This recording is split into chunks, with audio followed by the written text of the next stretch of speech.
Je te remercie, Père, pour la parole que tu as. Je te remercie, Père, de me donner de la manne fraîche. Tu connais tes enfants, tu connais les besoins qu'ils ont. Tu connais toutes choses, Seigneur, et je te remercie, Seigneur, de me remplir de ton esprit, de me rendre sensible à ton esprit et de mettre tes paroles dans ma bouche. Et que ces paroles soient esprit et vie, que les vies soient changées et que les vies soient transformées. Et nous te donnons la gloire pour tout ce que tu fais dans le nom puissant de Jésus. Amen et amen. Ce matin, pendant que je me préparais dans la prière, j'ai reçu ce verset. Et je pense que c'est le verset, ou les versets, pour tout le séminaire, pour le thème de Michel, pour ce que je partage. Je pense vraiment que c'est ce que l'Esprit dit, ici en tout cas, mais je pense peut-être même à l'Église, pour les temps qui vont venir. Et sur le blog de Gérard, en plus.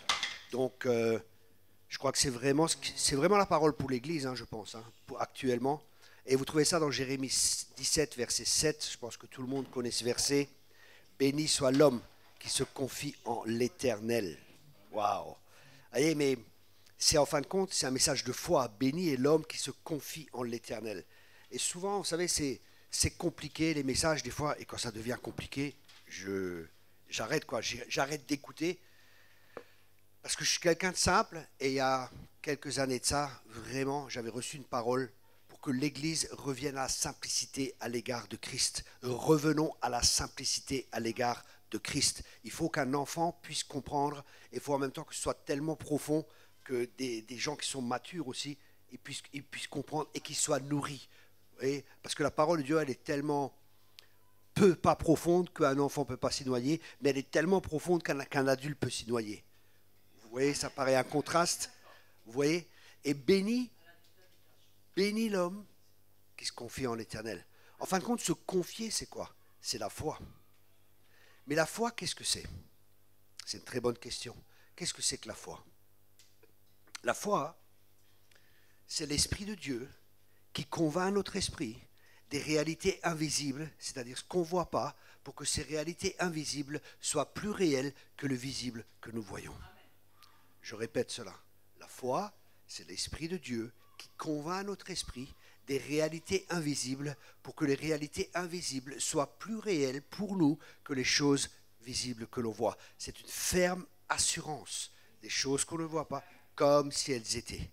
Je vais vous donner un exemple qui va beaucoup vous aider à comprendre ce que j'essaie de partager. Qui ici est sauvé? Ok? Il y en a qui ne sont pas encore? Ok? Tout le monde? Ok, c'est bon. Bon, je fais un appel, c'est pas un problème. Ok, tout le monde est sauvé. Mais comment pouvez-vous dire que vous êtes sauvé? Parce que quand vous êtes sauvé, d'un coup, vous avez les yeux bleus ou verts ou je sais pas moi. Parce que l'Esprit rend témoignage à notre esprit que nous sommes enfants de Dieu. Donc l'Esprit témoigne, c'est la foi qui vient dans notre esprit et on est convaincu des choses qu'on ne voit pas, qui sont invisibles, mais qui sont plus réelles que le réel. Je sais que je suis sauvé. Parce que l'Esprit de Dieu atteste à mon esprit. Et c'est ainsi que la foi fonctionne et c'est ainsi que la foi vient. Mais qu'est-ce que c'est encore que la foi? Un autre principe ou une autre clé importante pour la foi, tu peux uniquement avoir la foi et la mesure de foi dans la mesure que tu connais la personne, ou en l'occurrence Dieu. Plus tu connais Dieu, plus ta foi va augmenter. Parce que c'est lié à ta connaissance de Dieu. La foi est toujours liée à notre connaissance de Dieu. Est-ce que tu connais Dieu? La foi est liée à l'amour aussi. Parce que la foi, elle est agissante par l'amour. Donc quand tu connais Dieu, tu sais que Dieu est amour. Tu sais que Dieu est pour toi et tu sais que Dieu n'est pas contre toi. Et ça va t'aider à pouvoir marcher par l'esprit. Et je vais vous donner quelques clés parce que souvent c'est compliqué quand les gens enseignent, c'est des fois j'ai du mal à saisir. Mais il y a quelques clés qui vont vraiment nous aider à marcher par l'esprit. La première clé, je pense le plus important pour nous et qui va nous aider vraiment à marcher par l'esprit, déjà dans Romains 8, c'est le chapitre de la marche par l'esprit. Et c'est très intéressant que Romains 8 commence par le verset 1. Il n'y a aucune condamnation pour ceux qui sont en Jésus-Christ. Qu'est-ce que ça signifie concrètement? Ça signifie que si tu veux marcher par l'esprit, tant que tu es sous la condamnation, tu ne pourras pas marcher par l'esprit. Parce que si tu es condamné, tu ne peux pas marcher par l'esprit. Donc la clé, c'est de ne pas vivre sous la condamnation. Et pour marcher par l'esprit, il faut être conscient de l'amour de Dieu. Que tu es plus conscient de l'amour de Dieu. Parce que quand tu sais que Dieu t'aime, tu sais que ton Père est pour toi, tu sais que Dieu est pour toi. Parce que des fois, il va te demander des choses dans la marche par l'esprit qui vont aller contre notre bon sens.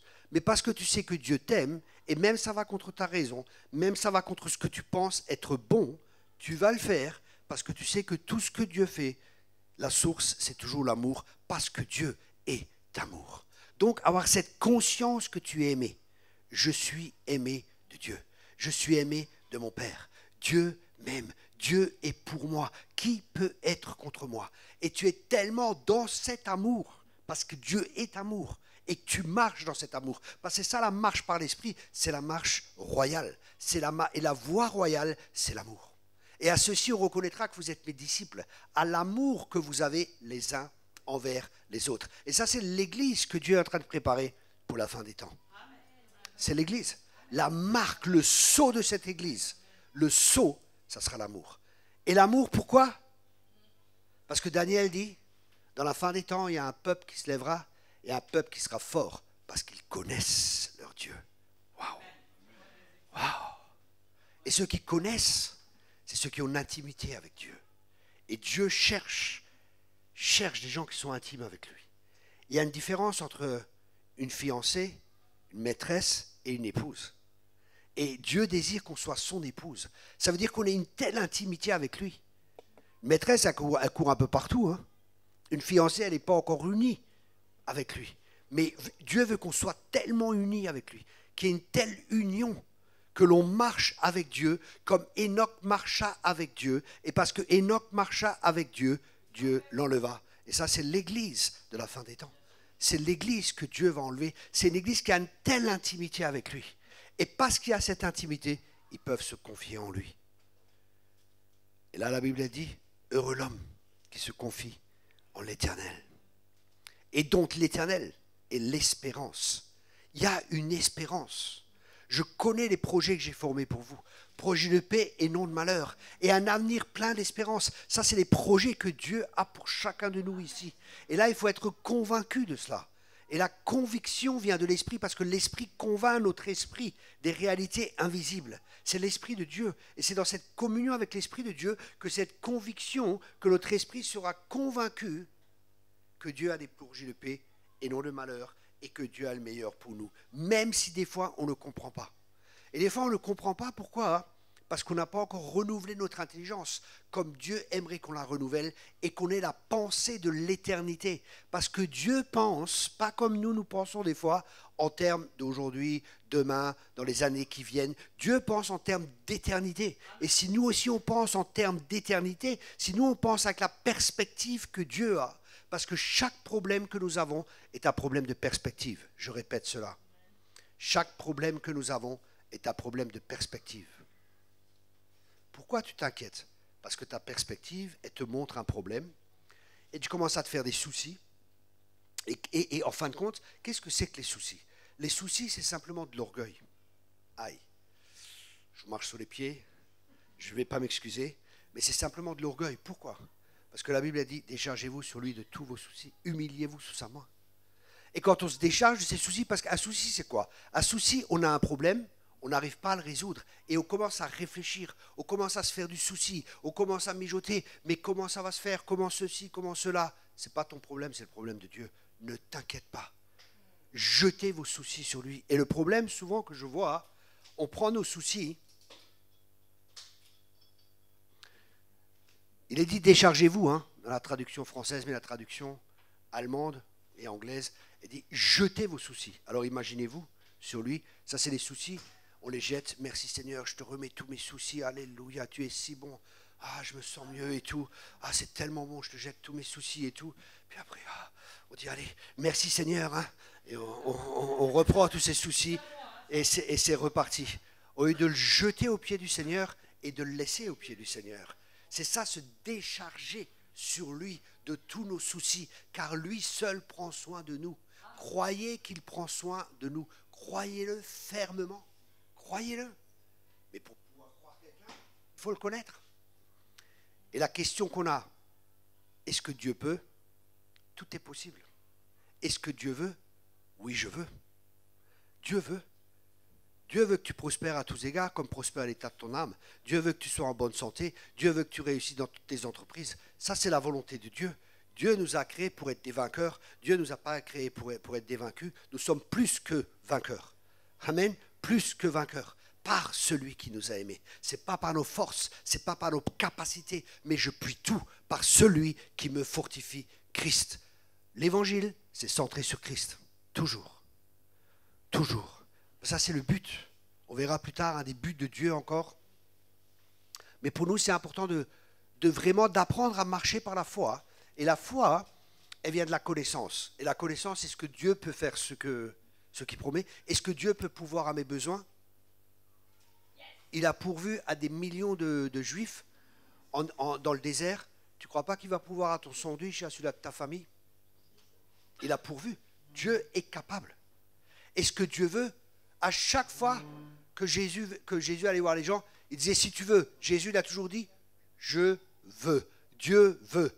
Et le problème qu'on a des fois, oui, mais est-ce que Dieu veut pour moi? Ça, c'est des fois le problème. Pour les autres, oui. Même en tant que ministère, des fois, je crois pour la guérison pour tout le monde. Mais quand moi, je suis malade, est-ce que je crois pour moi? Et c'est là qu'il y a le combat. Non, vous, c'est pas comme ça. Non. Je vous connais, hein. Parce qu'on est de la même nature. On est kiff bourricot. C'est pour ça. On est pareil. Et on a tous les mêmes combats. Et le combat dans lequel nous sommes, c'est un bon combat, dit la parole de Dieu.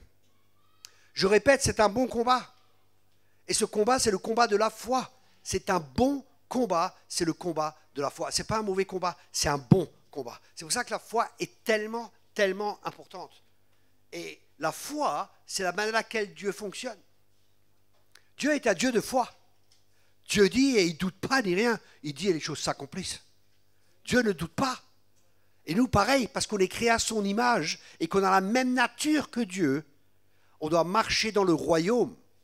Parce que ça aussi, des fois, on a prêché un évangile qui n'est peut-être pas l'évangile.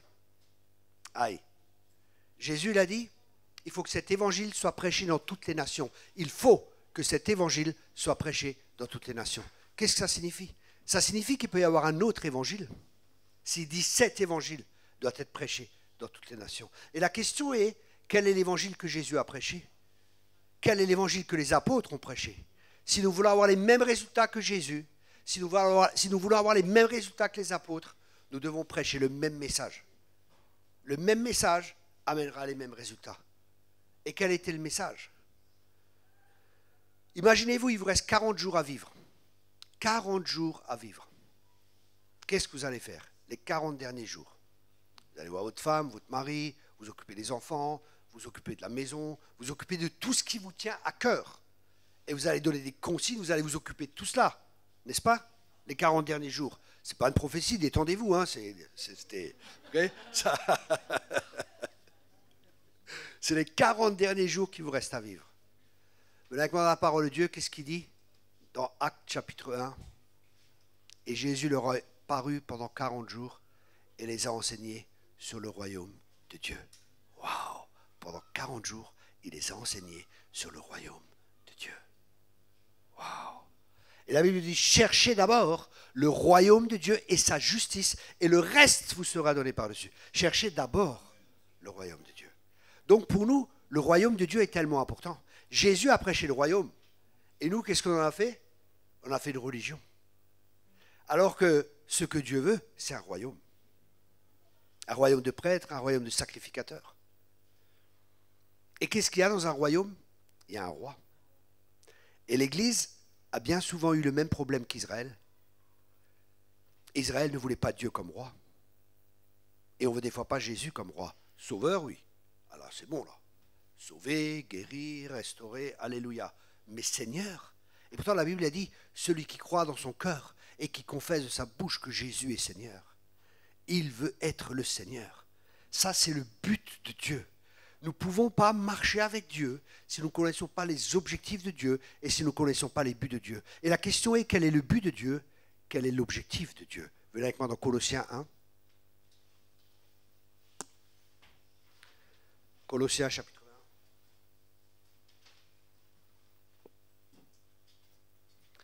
1. Au verset 18. Il est la tête du corps de l'Église et le commencement, le premier-né d'entre les morts, afin d'être en tout le premier. Afin d'être en tout le premier. Le but de Dieu, c'est que Christ soit Seigneur de tout. Le but de Dieu, c'est qu'il grandisse et que tout le reste diminue. Le but de Dieu, c'est que Christ soit Seigneur à la gloire de Dieu le Père. Et ça, c'est le message. Il n'y a pas d'autre message. C'est le message de l'Évangile. Et le problème, des fois que je rencontre des fois, c'est qu'on a prêché un évangile qui n'est pas complet. On a prêché un évangile de Jésus sauve, mais pas de Jésus Seigneur. Et qu'est-ce que ça a créé comme mentalité chez les personnes? Le problème que ça a créé de prêcher juste Jésus sauveur, mais de ne pas prêcher Jésus Seigneur, ça veut dire on parle de tout ce que Jésus a fait pour nous. Et alors quand on devient chrétien, on dit, on a une pensée, tout ce que Dieu va faire pour nous. Mais on n'a pas cette pensée, qu'est-ce que nous, on va faire pour Dieu? Parce qu'on connaît tout ce qu'on a, et ça c'est important, tous nos acquis, c'est très important de connaître ça. Ça, Dieu m'a dit un jour, il y a des églises qui prêchent tout ce que les gens ont comme héritage et tout ça, c'est bien. Et il y en a d'autres, ils prêchent que les devoirs. Mais l'équilibre, c'est de prêcher les deux. De prêcher les devoirs, mais aussi de prêcher ce qu'on a en Christ. Vous comprenez ce que j'essaie de partager? Et ça amène l'équilibre.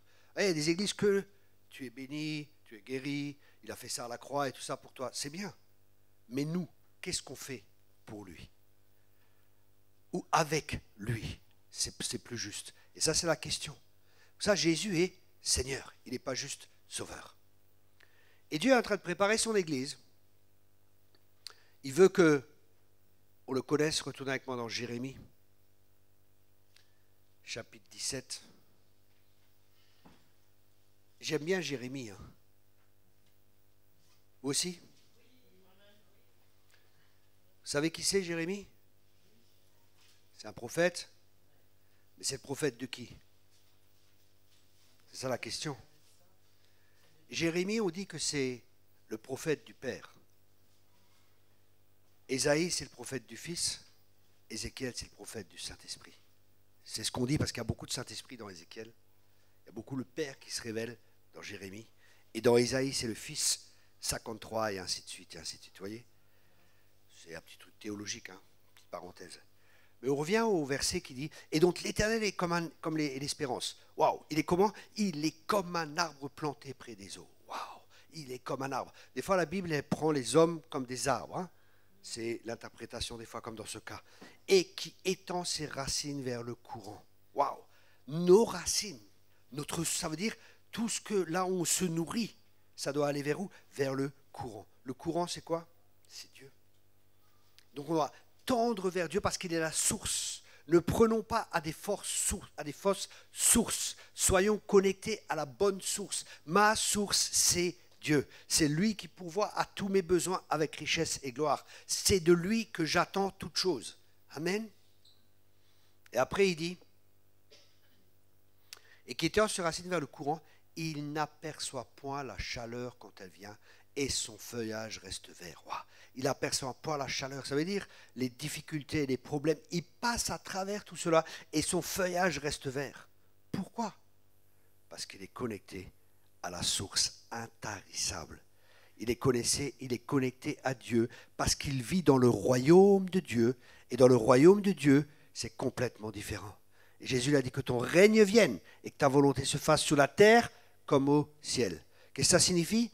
Nous devons prendre conscience que nous sommes transportés dans un nouveau royaume et que nous ne sommes plus dans ce monde, mais nous ne sommes plus dans le royaume des ténèbres, mais nous avons été arrachés au royaume des ténèbres pour être transportés dans le royaume glorieux de son Fils. Et dans ce royaume, j'ai une bonne nouvelle, il n'y a pas de pénurie. Dans ce royaume, Dieu pourvoit, il n'y a pas de problème d'inflation, il n'y a aucun de ces problèmes, il n'y a rien du tout. Et c'est dans cette dimension que Dieu veut que l'on vive. Et pour rentrer dans cette dimension, tout se fait par la foi. On est sauvé par la foi et par la grâce. Par la foi et par la grâce, ce sont les deux éléments qui nous permettent de marcher dans la dimension du royaume de Dieu. Et c'est dans cette dimension que Dieu veut que l'on marche, où le surnaturel devient naturel, où les miracles sont quotidiens, où toutes ces choses, c'est tout à fait normal de chasser les démons, de guérir les malades, de ressusciter les morts, de faire des disciples. C'est tout à fait normal parce qu'on a été transporté dans un autre royaume. Et ce royaume, la Bible, elle dit que c'est un royaume inébranlable. Dieu est en train d'ébranler toutes choses. Mais il y a deux choses qui sont inébranlables. C'est le royaume de Dieu et Christ qui est le roi de ce royaume. Dans quoi sommes-nous fondés? Où sommes-nous? Dans le royaume? Est-ce qu'on est plus conscient du royaume de Dieu ou on est plus conscient de ce monde dans lequel nous vivons? Ou est-ce que nous sommes plus conscients? Et cette prise de conscience, elle vient par le renouvellement de l'intelligence. Le renouvellement de l'intelligence n'est pas une option, c'est une nécessité. De renouveler notre intelligence avec la parole de Dieu et le Saint-Esprit qui vont nous aider à comprendre la volonté de Dieu qui est bonne, agréable et parfaite. Et quand on marche dans cette dimension du royaume, on n'est pas comme les gens du monde. Les gens du monde, ils vont voir, il y a plein de problèmes partout. Nous, on est en paix. On sourit. Est-ce qu'on ne va pas passer par des problèmes et des difficultés? Si. Mais on sait que Dieu ne nous délaisse pas. On sait que Dieu ne nous abandonne pas. Pourquoi est-ce qu'on sait ça? Parce que nous sommes, écoutez bien ce que je vous dis, parce que nous sommes le peuple des promesses de Dieu qui sont oui et amen. Avant, quelqu'un a dit oui, Seigneur, bénis ton serviteur. Je regrette, je ne suis pas serviteur. Je ne suis pas serviteur. Je regrette, parce que la Bible a dit, je vous appelle plus serviteur, je vous appelle mes amis. Parce qu'un serviteur, il ne sait pas ce que Dieu fait. Et je sais ce que Dieu fait. C'est une grande différence. Je préfère être un ami de Dieu. Et je ne suis pas un serviteur. Et je ne suis pas un esclave. Mais je choisis d'être un esclave. Aïe, qu'est-ce que c'est que ça de nouveau? Jésus, il a pris, quand il a lavé les pieds des disciples, il a mis le tablier.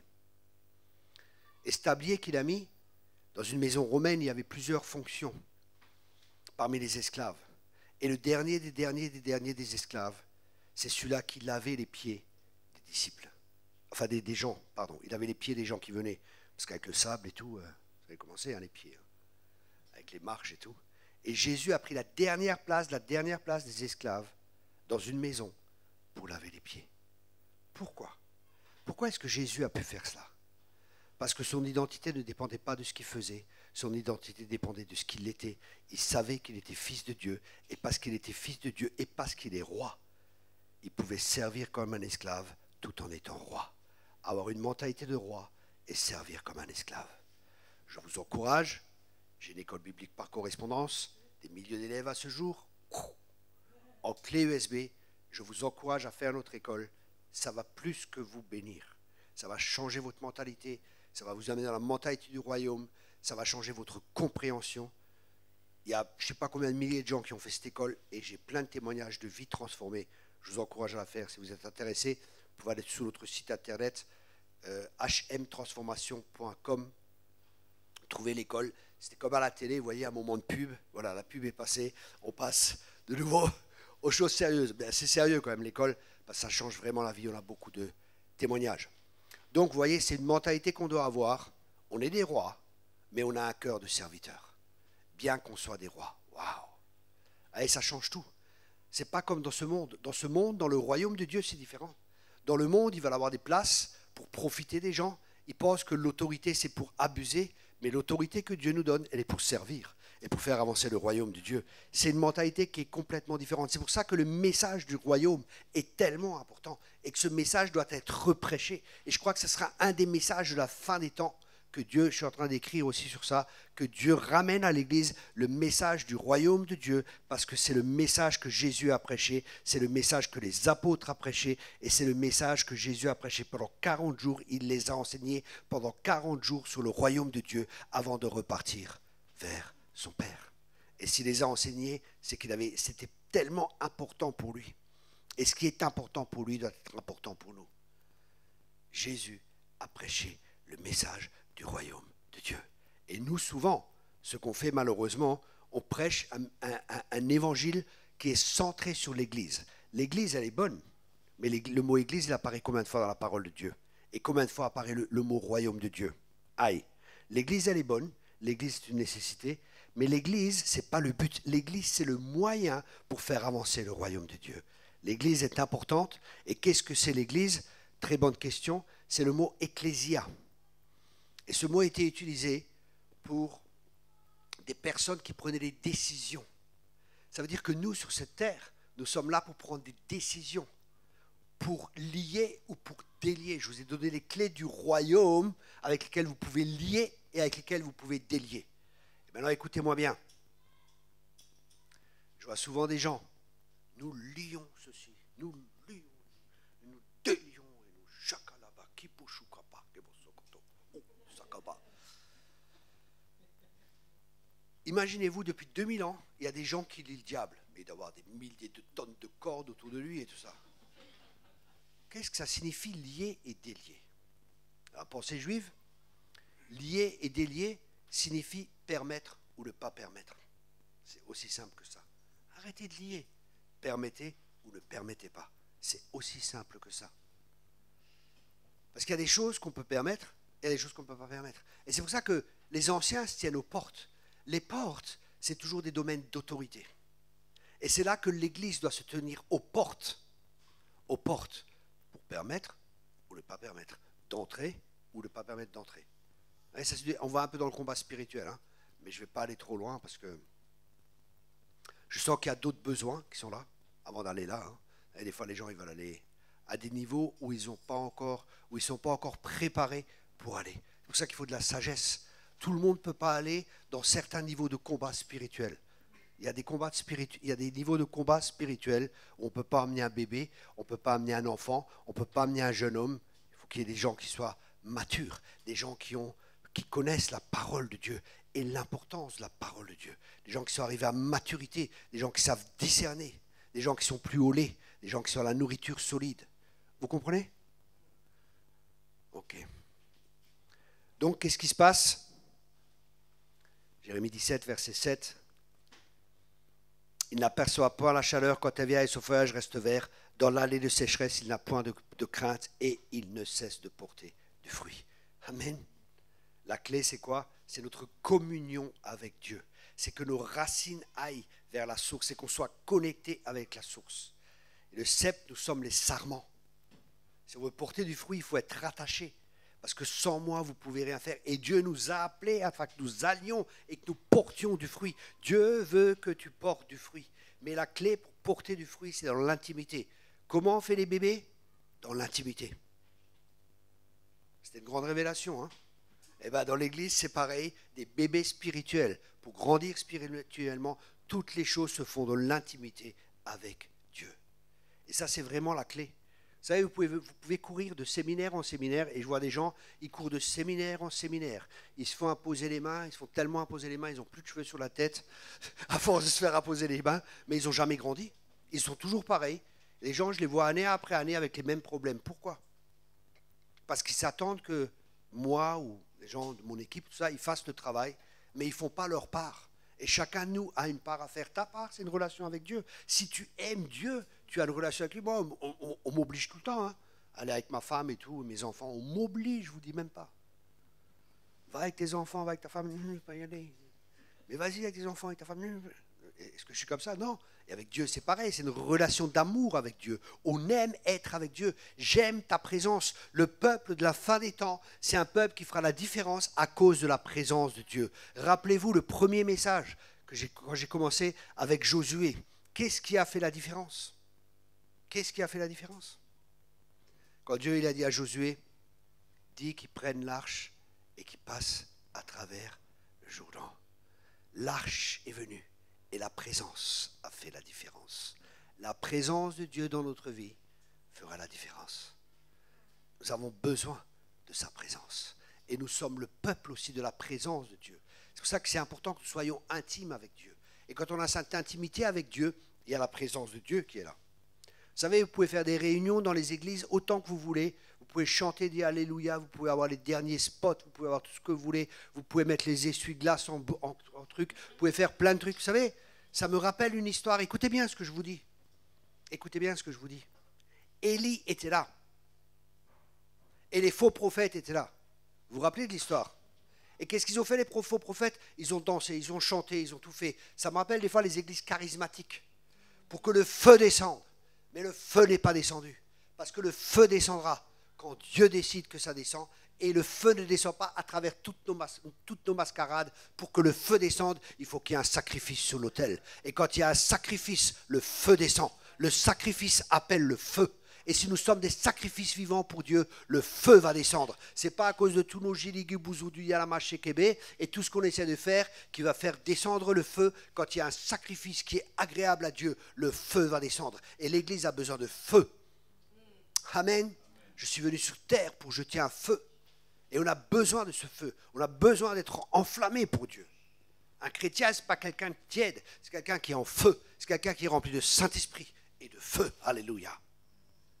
Un jour, ils ont demandé à Rainer Bonke, mais tu n'as pas peur des démons et tout ça, et tu es en Afrique et tout. Il dit, tu sais, quand un fourneau est allumé, les mouches ne se posent pas dessus. Et Belzébul, c'est le prince des mouches. Amen. Alors soyez en feu. Vous savez, je vois trop de gens, le diable m'a fait, le diable m'a fait, le diable. Non mais, prends la responsabilité de ta vie et arrête d'accuser le diable, quoi. Le mec qui sort de l'église, le diable est en train de pleurer devant l'église, il dit, qu'est-ce que t'as? Il dit, ben, ceux qui sont là-dedans, ils me donnent la faute pour tout. Prenons nos responsabilités. Le diable peut uniquement faire ce que nous lui permettons qu'il nous fasse. Quelqu'un peut dire Amen? Amen. Jésus a dit, l'ennemi vient, il n'a aucune prise en moi. Il n'a aucune prise en moi. Amen. Et il ne pouvait rien faire à Jésus jusqu'à ce que son temps était venu. Jusqu'à ce que son temps était venu. Il ne pouvait rien faire. Il voulait jeter de la falaise, il passe entre. Nous, c'est pareil. Tant que notre temps n'est pas venu, toute arme forgée contre nous sera sans effet. Toute langue qui s'élèvera contre nous, on la condamnera, car tel est l'héritage des serviteurs de l'Éternel. Ancien Testament, hein, maintenant, les amis de l'Éternel. Amen. Ça va? Vous recevez? Vous avez encore faim? Ok. Ça, c'était un message. On va passer au prochain. On a encore un peu de temps? Oui. Ah, Gérard, il veut se reposer. 2 minutes, vous voyez, il me montre. À 2 heures. Ok. Je vais encore partager un peu sur autre chose. Comme on a dit, on est dans les temps de Josué. Et qu'est-ce qui se passait le temps de Josué et de Caleb? Il a envoyé les espions. Ah ouais, tiens, j'ai prêché sur ça. Ça, c'est pas mal, ça. C'est pas mal. Merci, Seigneur. Merci, Seigneur. Là, avec moi dans le nombre 13. Il faut que je remette mes lunettes. J'avais prévu autre chose, mais pendant que je parlais, j'ai eu cette pensée. Nombre 13. Alléluia. Ça correspond à ce que j'avais commencé, que je n'ai pas fini avant. Moïse, Dieu dit à Moïse, vas-y, envoie 12 espions pour qu'ils explorent le pays que je leur donne. Donc ils ont dû aller pour explorer, plus ou moins une cartographie spirituelle. Je sais que vous êtes des groupes de combat spirituels, hein. Donc ils sont allés faire ce qu'on appelle une cartographie spirituelle, ils sont allés repérer ce qui se passe, parce qu'il y en a qui disent que ça n'existe pas et ainsi de suite, hein. Vous savez tout ce qui se passe dans le monde chrétien. Ok. Donc, il dit voilà, allez-y et voyez ce qui se passe. Et là, ils disent, il y en a 10 qui viennent, qui font un rapport, et 2 autres, ils font un autre rapport. Pourquoi est-ce que 10 font un rapport différent des 2 autres? C'est une très bonne question. La Bible a dit qu'ils avaient un autre esprit. Ça, c'est la première chose. Le deuxième point, hein, j'écoute le Saint-Esprit, merci. Le deuxième point, c'était quoi? C'est que Josué et Caleb, ils faisaient plus confiance à la parole de Dieu qu'à ce que leurs yeux voyaient. Mais ce n'est pas fini. Il y a encore un autre point qui est important. Et celui-là, il est maintenant important pour chacun de nous ici. Je crois que j'avais un ministère de réveil, pas un ministère de sommeil. Oh, Rabashikarama Sakava Shakava. Réveille-toi, toi qui dors, d'entre les morts. Alléluia. Nombre 13. Nombre 13. Alléluia. Le pays que nous avons parcouru pour l'explorer est un pays qui dévore ses habitants. Tous ceux que nous avons vus sont des hommes d'une autre taille et nous y avons vu les géants, enfants d'Anak, de la race des géants. Nous étions à nos yeux et aux leurs comme des sauterelles. Nous étions à nos yeux et aux leurs comme des sauterelles. Maintenant, j'ai une question à te poser. Ici, on est en Normandie. Combien mesure une personne? À peu près 1,70 m. Combien mesure une sauterelle? À peu près 5 cm.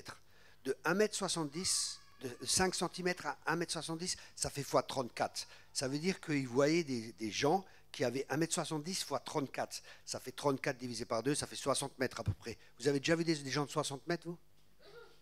Vous avez jamais vu? Non, jamais vous avez vu ça. Pourquoi vous n'avez pas vu? Voilà. Et pourquoi eux, ils en ont vu? Écoutez bien. Pourquoi eux, ils en ont vu? Écoutez bien. Si je pose une question, ce n'est pas que vous répondiez, c'est que vous réfléchissiez.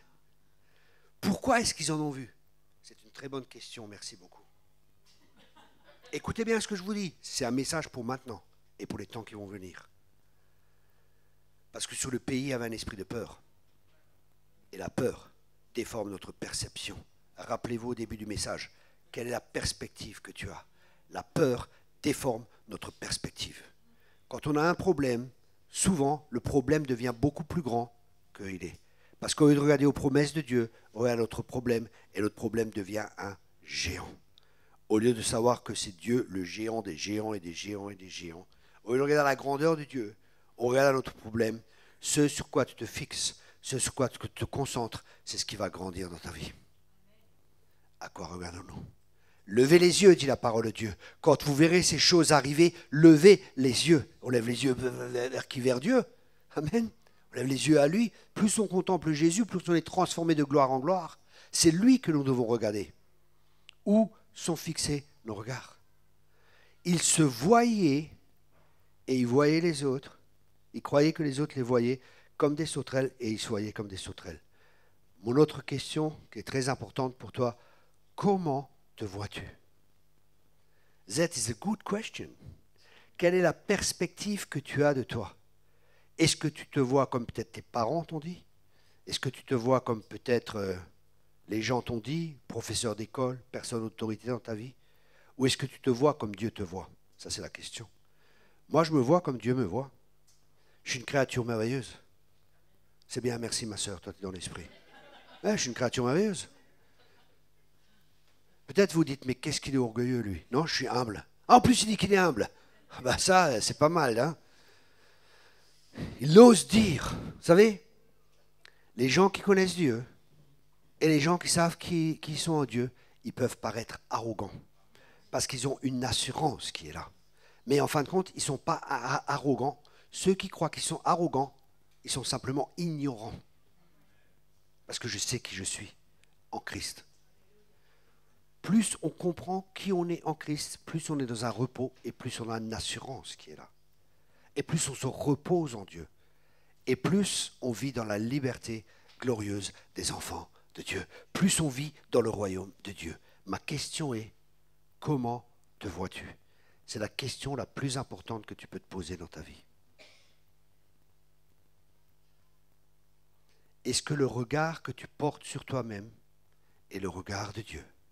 Ou est-ce que le regard que tu portes sur toi-même est faussé? Je ne peux pas, je suis incapable, je suis qu'un pauvre pécheur, sauvé par grâce, tu n'es plus un pécheur. Mais je pêche encore. Ah bon, tu pêches encore? Rassure-toi, tout le monde pêche. Par Gérard, mais sinon sa femme le sait. Non, tout le monde pêche. Celui qui dit qu'il n'a pas de péché est un menteur, dit la Bible. Vous voyez? Tous. Mais ce n'est pas ce qu'on fait qui détermine ce qu'on est, c'est ce qu'on croit qui détermine ce qu'on va faire. Et la Bible dit qu'elle nous déclare juste. Dieu te déclare juste. Dieu te déclare juste. Je prêche sur ça plus tard peut-être. Dieu te déclare juste. Et si Dieu te déclare juste, qui es-tu pour dire que tu es pécheur? Parce qu'être juste, c'est recevoir une nouvelle nature. Christ est devenu tout ce que tu es pour que tu deviennes tout ce qu'il est. 2 Corinthiens 5, verset 21. 2 Corinthiens, chapitre 5, verset 21. Celui qui n'a pas connu le péché a été fait péché. Celui qui n'a pas connu le péché a été fait péché.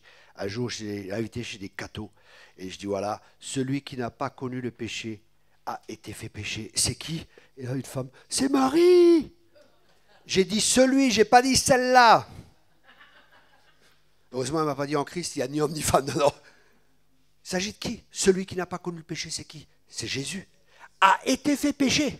Mais pourquoi est-ce qu'il a été fait pécher? Et la réponse est dans la suite du verset, afin que nous devenions justice de Dieu. Waouh! Est-ce que tu te vois juste ou est-ce que tu te vois pécheur? Ça va déterminer toute ta manière de vivre. Ça va déterminer toute ta manière de vivre.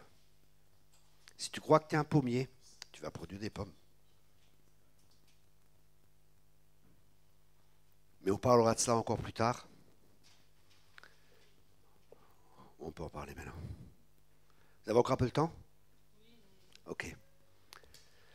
On va prendre une histoire. Venez avec moi dans Marc chapitre 10. C'est pas ce que j'aime bien, je continue. Marc chapitre 10, verset 46. Et ils arrivèrent à Jéricho, et lorsque Jésus en sortit avec ses disciples, et une assez grande foule, le fils de Timée, Bartimée, mendiant aveugle, était assis au bord du chemin. Le gars, il est mendiant, il est aveugle, et il est assis au bord d'un chemin. Alors imaginez-vous, il y a un gars qui est là. Et d'un seul coup, il entendit que c'était Jésus de Nazareth. Jésus de Nazareth. Et qu'est-ce qu'il fait? Il se met à crier.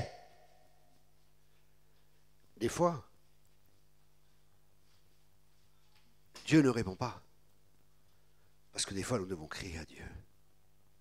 Des fois, Dieu, il regarde, est-ce que tu veux vraiment? Est-ce que tu le veux vraiment? Est-ce que tu veux vraiment ce que tu demandes? Est-ce que tu le veux de tout ton cœur? Est-ce que tu le veux réellement?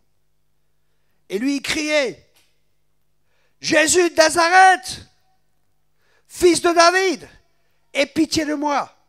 Et là, tous les religieux qui viennent, on ne crie pas, frère, dans l'église. On ne chante pas dans l'église. On ne danse pas dans l'église. On ne fait pas de bruit dans l'église, frère. Il faut que ce soit silencieux. Et qu'est-ce qu'il fait, lui? En bon chrétien soumis, qu'est-ce qu'il fait? Mais criez beaucoup plus fort! Parce que ce qui l'intéresse, c'est Jésus. Vous croyez que Jésus ne l'a pas entendu la première fois? Jésus l'a entendu. Fils de David, aie pitié de moi. Et là, Jésus dit, waouh, là il y a un gars, il veut vraiment quelque chose de moi. Et Jésus s'arrête. Et là, Jésus, il s'arrête et qu'est-ce qu'il fait? Il dit, appelez-le. Ils appelaient à l'aveugle en disant, prends courage, lève-toi, il t'appelle. L'aveugle jeta son manteau en se levant d'un bond et il vint vers Jésus. Il se lève d'un bond, il jette son manteau. À l'époque, le manteau était toujours synonyme d'identité. Le roi avait un manteau, il avait un manteau royal. Les mendiants, ils avaient des manteaux spécifiques. Ils pouvaient mendier parce qu'ils portaient ce manteau. Chaque personne savait, une personne qui porte ce manteau, c'est un mendiant. Donc il y avait une identification avec cela. Et qu'est-ce qu'il fait? Il se lève et il jette son manteau. Mais le manteau, dans la parole de Dieu, Ésaïe 54, c'est comme un vêtement souillé. Toutes nos justices sont comme un vêtement souillé. Et il nous revêt du manteau de justice. Donc tout ce qu'on essaie de faire pour être juste, Dieu ne peut pas l'accepter. Et ça, il faut le jeter. Cette fausse identité, il faut nous en dévêtir comme cet aveugle s'est dévêtu de sa fausse identité. Et il a couru vers Jésus. Laisse ta vieille identité. Laisse ta fausse identité et revêt-toi de ce manteau de justice. Amen. C'est tellement fort le message de la justice. Vous savez, c'est le message de qui? De Luther. C'est le message de la réforme. Et ce message, il y a une réforme qui est en cours. Et ce message doit de nouveau être prêché dans nos églises. Parce qu'il y a une réforme qui sera encore plus grande que celle qui était là. Il a changé, il a amené une réforme. Et c'était une réforme dans la doctrine. Mais maintenant, il y a une réforme des structures, il y a une réforme des cœurs. Il y a une réforme complètement différente que Dieu est en train d'opérer. C'est une réforme profonde. C'est pour ça qu'il faut de nouveau bâtir sur les anciens sentiers et ce qui était déjà. Il faut prendre des choses du vieux trésor et du nouveau trésor. Pas juste du nouveau, il faut aussi prendre des choses qui sont anciennes, comme là, ce message de la justice. Et il continue. Appelez-le. Ils appelaient à l'aveugle en disant, prends courage, lève-toi, il t'appelle. L'aveugle jeta son manteau et se levant d'un bond, il vint vers Jésus. Jésus, prenant la parole, lui dit, que veux-tu que je te fasse? Et j'ai une question aujourd'hui. Qu'est-ce que tu veux que Jésus te fasse? Qu'est-ce que tu veux que Jésus te fasse? Tu as quelque chose de concret? Il était concret. Dieu est un Dieu concret. Qu'est-ce que tu veux que Dieu te fasse? Qu'il me bénisse. Non, mais qu'est-ce que Dieu veut qu'est-ce que tu veux que Dieu te fasse? Sois précis dans tes prières. Sois concret dans ta prière. Sois concret. Que veux-tu que je te fasse? Rabouni, lui répondit l'aveugle, que je recouvre la vue. Et Jésus lui dit, va, ta foi t'a sauvé. Waouh! À nouveau, la foi. Aussitôt, il recouvra la vue et suivit Jésus dans le chemin. Vous savez, comprendre le message de la justice va nous aider à voir spirituellement, va nous aider à voir comme Dieu voit, va nous aider à avoir la perspective de Dieu sur nous-mêmes, va nous aider à avoir la perspective de Dieu sur les circonstances, et ça va changer toute notre vie, toute notre manière d'être. C'est pour ça que l'école biblique de Thierry Kopp est tellement importante, parce qu'elle va changer ta manière de voir, elle va changer ta perspective, elle va changer ta compréhension, elle va changer toute ta vie. Tu vivras dans le monde, mais sans être du monde. Et parce que tu viens d'un autre monde, tu amèneras les choses qui sont dans l'autre monde, dans ce monde, pour influencer, pour impacter ce monde et pour changer ce monde. C'est ce que fait le sel. Le sel, il l'impacte. Le sel change. Le sel transforme. Et nous sommes le sel de la terre. La lumière et l'éclair. Vous savez, je vois des gens, ils font plein de combats spirituels. Et des fois, je me dis, mais qu'est-ce qu'ils font à se fatiguer là? Imaginez-vous, vous arrivez dans une pièce. Il y a du bon combat spirituel. Hein, comprenez-moi bien. Mais je vois des fois du combat spirituel, je me dis, oh Jesus, qu'est-ce qu'ils font encore comme cinéma là? Quand il y a les ténèbres dans une pièce, les spécialistes du combat spirituel, ils arrivent au Ramashikarabasekebeshikubushurata, Shukama, ils commencent à combattre et tout.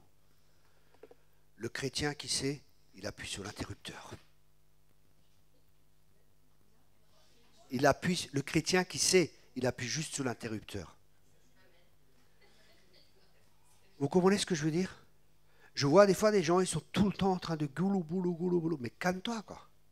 Détends-toi. Vous savez, et je voyage un peu dans le monde entier, hein, et je voyage dans différentes dénominations et tout ce que vous voulez. Comment je peux expliquer ça? Voilà. Je me rappelle un jour, j'arrive dans une église, les gars ils sont là, nous détruisons les haut-parleurs du diable, nous détruisons cela, nous détruisons cela. Je dis, oh là, qu'est-ce qu'ils sont en train de faire, quel cinéma, quoi. Et les gens étaient là, alléluia, chikalaba, oulala, bibibi, bibiba. L'autre fois, je vais dans une église, je prêche, et je prêchais sur l'armure. Et je dis, vous savez, il y a des chrétiens, le matin ils se lèvent, ils mettent le casque du salut, ils mettent les chaussures pour annoncer l'évangile, prennent le bouclier de la foi, l'épée de l'esprit, la cuirasse de la justice, c'est des tueurs, quoi. Et ils sont prêts à sortir. Et tous les jours, ils font ça. Première question, pourquoi vous êtes dévêtus? Bonne question. Et comme ça, je prêche dans l'église et tout. Et à la fin, c'était une femme, pasteur, elle vient. Elle me dit, je ne suis pas d'accord avec votre message. Je dis, ah bon, pourquoi? Elle me dit, parce que nous, on fait ça tous les jours. Je dis, écoutez, c'est la première fois que je viens chez vous et je prêche sur ça. Peut-être que Dieu vous parle. Non, c'est pas possible ici et ça. Je dis, ok. Dans un autre groupe que j'étais, c'était un grand groupe, hein, de combat spirituel. Ah, je dis, vous savez, il y a plein de combats qui sont inutiles et tout. Et je commence à parler un peu sur tout ça. Et le pasteur, à la fin, il vient et il dit, je ne suis pas d'accord du tout avec l'enseignement. Il y avait plus de 1000 personnes, hein, 1200 personnes. Il dit, je ne suis pas d'accord avec l'enseignement de Thierry Kopp, ici et ça. Je dis, bon, c'est son problème. Hein. Moi, j'amène le message de Dieu. Devant tout le monde, hein, il dit, je ne suis pas d'accord. Je reste assis, tranquille, je dis rien. Après, on va manger ensemble. Il dit, oui, tu sais, ce que tu dis, c'est vrai. Mais pour toi, mais pas pour les gens, tu sais, ils pêchent et tout, et ci et ça. Je n'ai même pas répondu, quoi. Il y a des combats qui sont inutiles. Le vrai combat, écoutez bien maintenant ça. Écoutez bien cela. Écoutez bien cela. Quand vous regardez le combat spirituel dans le Nouveau Testament, la plupart du combat, c'est contre la chair. La plupart. Le vrai combat que nous avons, c'est de demeurer en lui. Demeurez en moi et je demeurerai en vous. Quand on demeure en Christ, mais qu'est-ce que le diable peut te faire, quoi? Si tu es caché en Christ, si tu es en Christ. Et ça ne veut pas dire que Dieu ne te dit pas de faire des actes prophétiques ou de faire des choses après. Mais souvent, les gens, ils s'éparpillent ici et ça, et il n'y a rien qui se passe, quoi. Mais quand on demeure en lui, et que Dieu nous donne des révélations de faire des actes prophétiques. Je me rappelle un jour, j'étais dans une église. C'est au Costa Rica, j'arrive. Et le Seigneur me parle, il me dit, tu parles au pasteur et tu lui dis que il faut faire le tour de l'église, il faut mettre de l'huile partout dans l'église, et il faut demander pardon d'avoir permis à Jézabel d'avoir la place dans l'église. C'est la première fois que je vais dans l'église, je ne connais rien, je ne sais rien. Je dis ça au pasteur, il me dit oui. On était une église de 400 personnes, on est descendu à 50 personnes ou 60 personnes. Il y avait Jézabel qui a attaqué l'église. Il s'est repenti d'avoir permis ça. On est allé autour de l'église, on a mis de l'huile. Le problème était réglé. Et c'est sous la direction de l'Esprit de Dieu qu'il faut faire la guerre. La guerre est une guerre spirituelle. On ne peut pas combattre cette guerre et avoir la victoire dans cette guerre avec des armes naturelles. Et beaucoup de choses, je vois, c'est souvent la chair.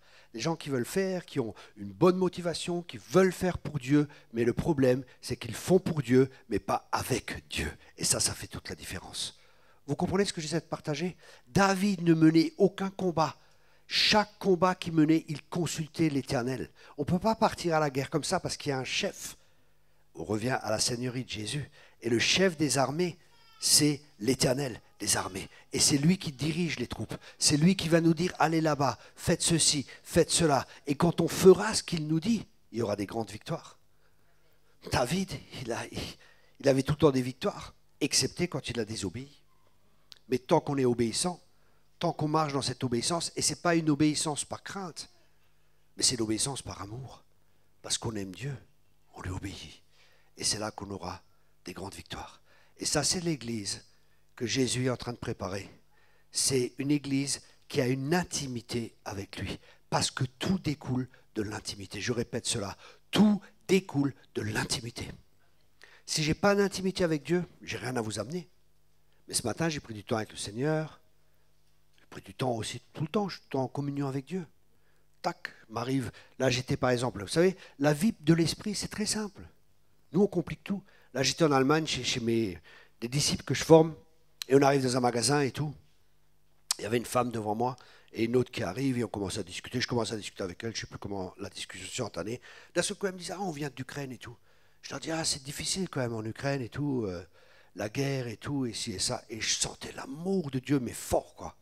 Et je parlais avec cette femme et tout, je dis, ah, vos maris et tout. Et je sentais l'amour, mais en même temps la souffrance de ces femmes comme ça, et je les regarde comme ça. Je dis, ah, c'est dur. Et les larmes commencent à couler, je commence à pleurer et tout. Et je parlais à cette femme, elle était comme ça. L'autre était déjà partie, l'autre était comme scotchée, elle ne pouvait plus bouger, tellement qu'il y avait de l'amour de Dieu. Et je lui parlais du Seigneur et tout, et après, elle est partie, elle est rejointe, et je la voyais, elle était vraiment touchée par le Seigneur. Elle va rejoindre sa copine, et je la vois de nouveau sur le parking. Je fais, ah, ça va. Et je fais juste comme ça. Elle court dans mes bras, je jette dans mes bras. L'amour de Dieu, la marche par l'esprit, c'est la marche par l'amour. C'est pas juste 2 heures par semaine, le dimanche matin, qu'on marche par l'esprit. La marche par l'esprit, c'est même pas une marche par l'esprit, c'est une vie par l'esprit. Et c'est tout le temps, au supermarché, là où tu es, partout où tu es. C'est normal de marcher par l'esprit. C'est normal d'avoir une parole de connaissance pour la caissière. C'est normal d'avoir... La caissière, elle me dit, mais écoutez monsieur, quand je vous vois, vous avez toujours le sourire. C'est normal, je suis heureux. Elle me dit, mais je dis, ouais, j'ai un secret. Elle me dit, ah bon, c'est quoi? Je ne vais pas vous le dire. Ah, les poissons, on les attrape comment? Avec de l'appât. On ne donne pas tout de suite l'appât. Ah, je ne vais pas vous le dire. Ah, je dis, si, madame, je vous aime bien, je vais vous le dire. Je suis amoureux d'un homme. Ah! Il s'appelle Jésus. Et c'est là qu'elle dit, oh, le portugais à côté. Non, non. Je suis amoureux de Jésus. Alléluia.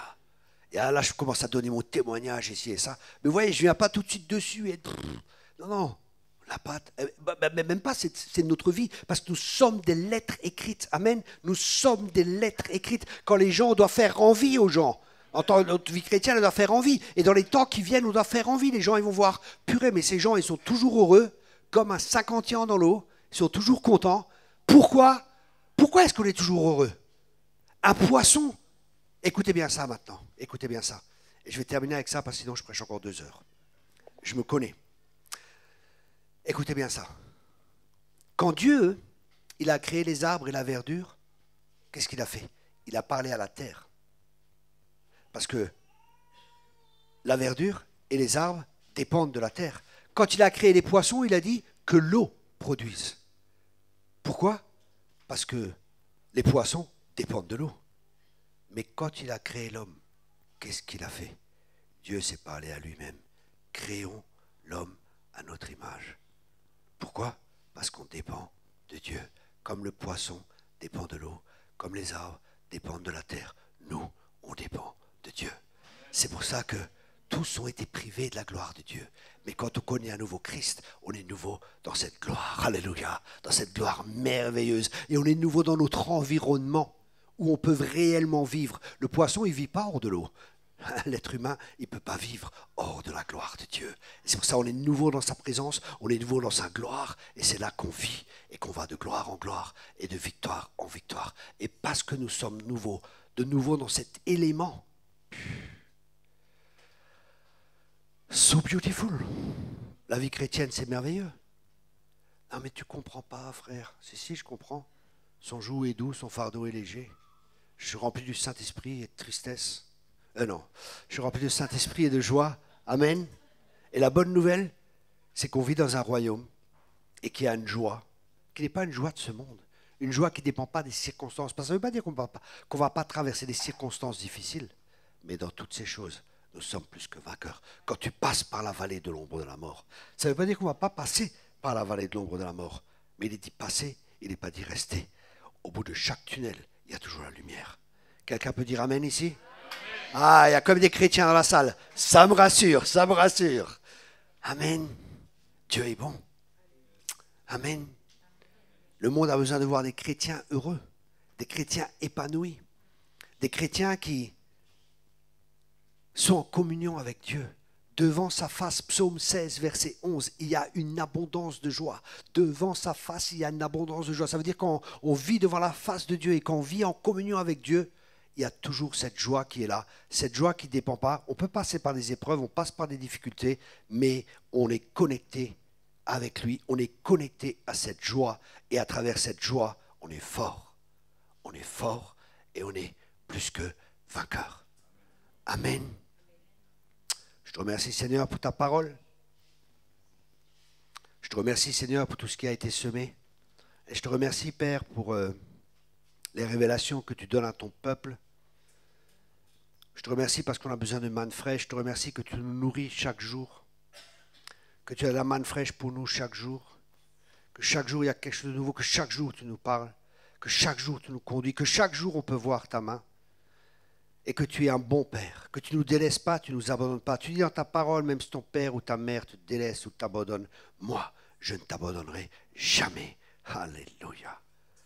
Et on te remercie aussi, Seigneur, que tu es capable de pourvoir, de créer des chemins là où il n'y a pas de chemin, d'appeler les choses qui ne sont pas comme si elles étaient. Merci, Père.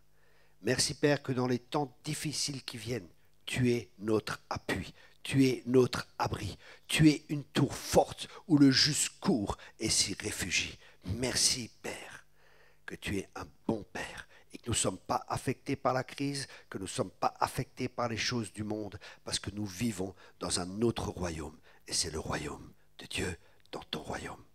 À toi soit toute la gloire. Amen et amen. Merci beaucoup.